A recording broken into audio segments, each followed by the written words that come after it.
I first met Susan Tellone in 2011 when we were both board members on a Monmouth County not-for-profit board.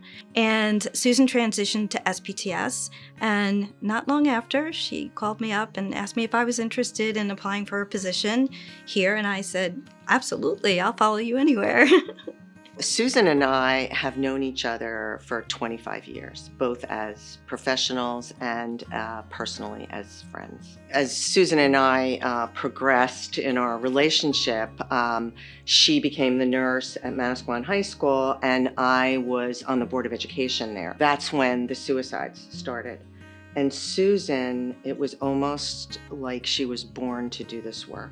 When I think of Susan as a leader, I think about someone who has vision. And so she's thinking about where we've come from as an organization, but also as the work in the field of prevention. She really believes the more lifeboats that there are in the water, the more people we can save. And so she very much focuses us in on the work of saving lives. Susan was part of one of the largest suicide contagions reported in the country.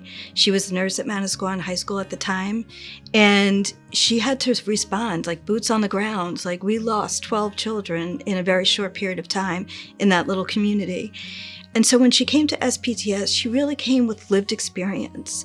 She came with a plan. She basically wrote the prevention, the intervention, and the postvention for what to do when this happens. She then shared it, it's like a national model that she's compiled. She does training for the educators, other allied staff members, and then it trickles down, this training, to expand into the student setting as well as for parents and caregivers as well. When I think of Susan myself, Kalisha, I think about someone who recognizes that there's a purpose greater than herself, and she's always open and listening to what that purpose is, even if it takes her down the difficult road. And some might say the path of suicide prevention is a more difficult road, but boy, do we need her on it. She's so gifted in seeing pain and isolation and sadness and trauma, and she takes that trauma and she turns it around.